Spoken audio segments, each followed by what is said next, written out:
It's been roughly a year since the release of Final Fantasy VII Rebirth. How has it held up? Did it meet your expectations? Is it the game we all wanted it to be? Is it the game that the trilogy needed it to be? So in today's video, we're jumping back into Final Fantasy VII Rebirth, doing a retrospective kind of deep dive look at the game 1 year post launch. Before we get to that, as always, don't forget to like and subscribe and comment down below. Let me know your thoughts on Final Fantasy VII Rebirth. How have you enjoyed the game, and are you still enjoying it? You still thinking about it? I'm interested to know. And I also want to give a special thank you and shout out to Square-Enix for providing me with a Steam Deck code, which has allowed me to kind of jump back in and refresh my mind on some of the events and things that happen within the game. And just having the game portably is honestly amazing. Like when the game came out on PS5, never would have thought you could have it in your hands. Looks great on the OLED deck, so make sure you grab that if you're playing on Steam Deck or PC as well. So let's get to the video. Before its release, Final Fantasy VII Rebirth was one of the most anticipated JRPGs, especially following the success of Final Fantasy VII Remake. I was incredibly excited to see how the story would expand beyond just the Midgar section, and the trailers teased a massive world, refined combat, and some great character development. The excitement was further fueled by speculation of how the game would handle some of the key story moments from the original game. And when it launched, Rebirth received widespread praise, securing an impressive Metacritic score of 92. Gamers and critics alike highlighted its stunning visuals, great combat, and the sheer depth of the world. The game's expanded exploration, minigames, and character interactions were all really well received, though some felt that some side quests didn't work out so well, and there were some complaints about graphical hiccups and performance inconsistencies initially, which were mostly evened out and of course would later improve on the PlayStation 5 Pro and then the most recent PC versions of the game. Now, if you're a fan of this game and you followed it, especially on release, you know that this game sparked a lot of discussion among fans, particularly regarding alterations to the original storyline. Now, one of the most debated topics was the handling of Erek's fate, which, by the way, there will be spoilers in this video, so if you haven't played this game and you don't want anything spoiled, I would suggest clicking away. But anyway, Erek's fate, this deviated from expectations, leading us to question whether or not the game was staying true to its source material. Developers defended these changes, explaining that they wanted to keep the story fresh rather than simply retelling the original. Now, compared to Final Fantasy VII Remake, Rebirth took a much larger, open-ended approach, expanding the world beyond Midgar. This gave us a lot of freedom, but also introduced some room for criticism about the pacing and the potential for a lot of filler content with the side quests. Now, when stacked against other JRPGs of 2024, Rebirth stands out as a big-budget blockbuster, but it faced competition later in the year from Metaphor ReFantazio, which leaned more into innovative mechanics and storytelling. Now, this contrast showed how the JRPG genre is evolving, and with some players gravitating towards more fresh ideas, while some others are appreciating the more nostalgia-driven approach of Final Fantasy VII Rebirth.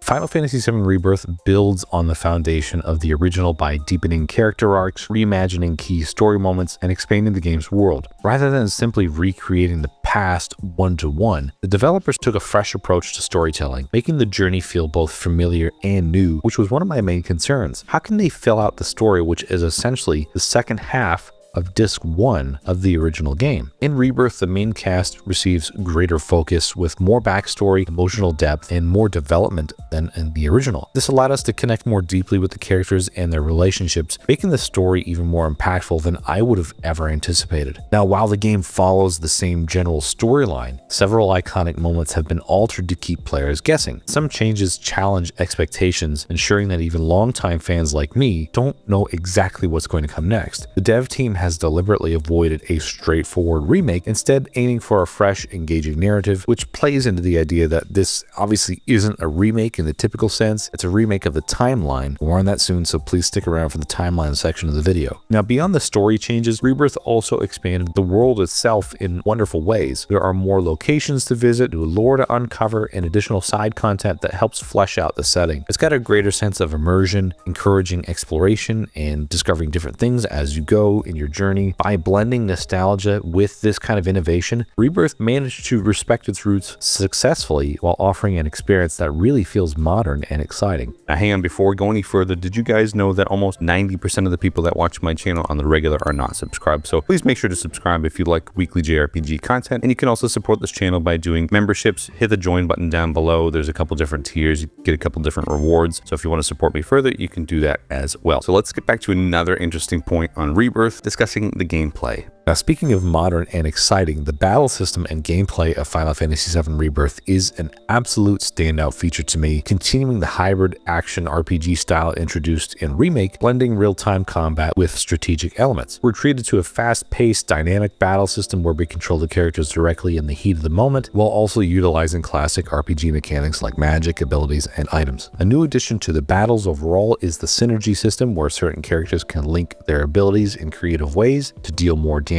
or provide support. The synergy system encourages you to experiment with different character pairings to discover the most effective tactics for your enemies. And outside of combat exploration, Rebirth was amazingly expansive, offering both open environments and linear areas. The game builds on the original world of Final Fantasy VII with beautiful, detailed landscapes and a focus on verticality where we can climb and jump and explore hidden areas like we never could have in the original game. Minigames and side content are at the forefront of the Rebirth experience and are designed to enrich the experience and provide us with a variety of activities outside of the main story. The minigames, which range from simple, fun distractions to more challenging risks, offer rewards and help further immerse you in this world. So whether it's participating in an arcade-style challenge, racing chocobos, or taking on side quests that reveal additional lore and character backstories, the game encourages you to explore and interact with its vibrant environments. So of course, as a fan of the original, you're going to recognize the familiar activities like the Golden Saucer style games, but there's also a lot more new stuff here and creative diversions, ensuring that side content doesn't feel repetitive. And don't get me started on Queen's Blood either. I've talked about it a lot on my channel before, and I could honestly go on for ages. I originally felt frustrated that there was a silly card game in the way of some points of the story, and I found that actually once I got the hang of it, it became incredibly addicting. I'm still waiting for the mobile port. To think I'm worried about my screen time now, it would actually double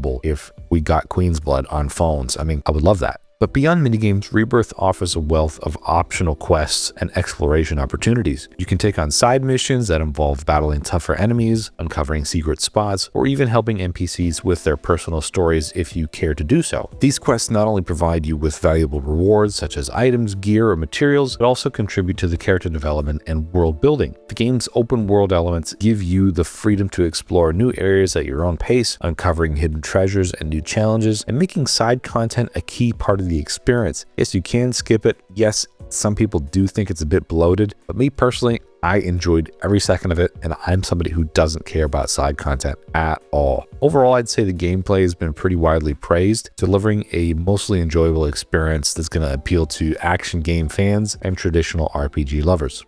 Now, this is the biggest part of the video because there's a lot that we know and more that we truly don't know yet, but the concept of alternate timelines in Final Fantasy VII Rebirth is very interesting and builds upon the groundwork laid by Final Fantasy VII Remake, introducing a multiversal approach to the beloved story. Now, in the original Final Fantasy VII, events followed a single linear progression, but the Remake trilogy disrupts this structure, suggesting that fate is malleable and that multiple realities may coexist, something that may or may not sit very well with you. Now, one of the central elements driving this idea was the presence of the Whispers, mysterious entities that work to preserve the original timeline. By defeating them in Remake, Cloud and his party seemingly break free from fate, opening the possibility that their actions can lead to entirely different outcomes. This paved the way for Rebirth to explore the ramifications of these changes, potentially allowing characters to make different choices and encounter different scenarios that deviate from what longtime fans expect, which was really a good excuse for the devs to do something new while still remaining somewhat faithful to the original, a true rebirth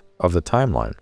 The biggest example of this is Zack, whose fate was set in stone in the original game. The ending of Remake hints at an alternate timeline where he survives the battle that originally led to his death. His continued presence in Rebirth suggests that parallel realities exist, raising questions about how these timelines will interact, whether characters like Cloud are experiencing shifts between them. I also believe that Aerith knows about these timelines even as early as Final Fantasy VII Remake. Rebirth strongly suggests that Aerith is aware of these different timelines, though the full extent of her knowledge remains ambiguous, but throughout the game she exhibits moments of foresight, cryptic dialogue, and an emotional weight that implies she knows more than she lets on. And one of the biggest hints comes from how Aerith speaks about fate and the future. She often appears melancholic melancholic when discussing what lies ahead, as if she already knows the tragic events that are supposed to occur. And in Remake, she even subtly tries to steer Cloud away from certain paths, suggesting she is aware of potential outcomes. And this carries into Rebirth, where she sometimes reacts in ways that would imply that she remembers events from past timelines or alternate realities, or maybe even just the original game. Her connection to the lifestream and her Cetra heritage play a role in this awareness, and the Cetra have a deep spiritual connection to the planet. This could allow her to sense the existence of different possibilities. So if time and fate have become unstable due to the party's actions and Remake, it's likely that Aerith is one of the few who can perceive these changes, even if she doesn't fully understand them yet. Now, while Rebirth doesn't provide clear-cut answers, the game leans into the idea that Aerith has at least some awareness of alternate timelines. Whether she can actively change them or is simply burdened by the knowledge remains one of the game's most intriguing mysteries. This multiversal timeline-changing approach fundamentally changes how the story unfolds, leaving a lot of room for unpredictability. Of course, fans familiar with the original Final Fantasy VII are now faced with the possibility that major events, even such as Erik's fate or the ultimate confrontation with Sephiroth, may not play out the way that it did before. Every moment carries potential for divergence.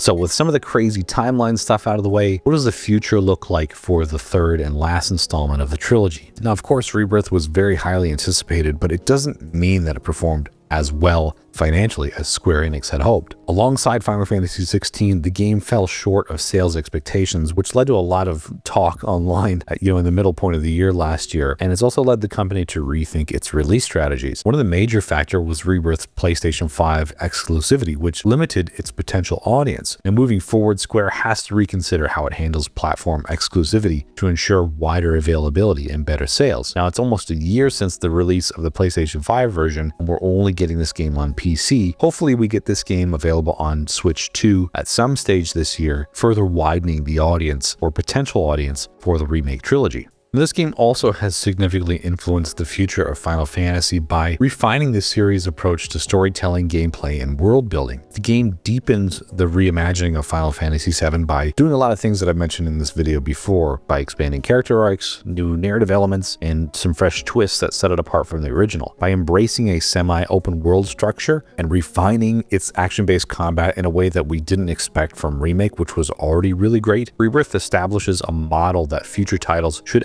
absolutely follow. Square-Enix's approach to blending nostalgia with innovation would suggest that the future of Final Fantasy games, both remakes, I suppose with the last one in the trilogy here, and hopefully original entries, should continue to explore this hybrid gameplay system and more dynamic storytelling. Even if you didn't like Final Fantasy XVI, for example, I hope you might be able to appreciate it for doing something different and taking a risk. At a bare minimum, I really loved the story. Of course, the gameplay was a little bit different than what you might have expected, but I enjoyed that game overall, and I can't wait to see what's next for Final Fantasy XVII. But beyond mechanics, Rebirth reaffirms the franchise's commitment to large-scale cinematic storytelling, pushing the boundaries of visual fidelity, voice acting, and an overall emotional depth within the story. The game's reinterpretation of Final Fantasy VII's themes and lore, including divergences from the original canon, hints at a new direction possibly for the last installment in the trilogy. This willingness to reimagine and expand upon a beloved series could influence how Square approaches future remakes or spin-offs or even mainline titles. As a result, Rebirth not only serves as a pivotal entry in the remake project, but also, I believe, sets the tone for the franchise's evolution in the coming years.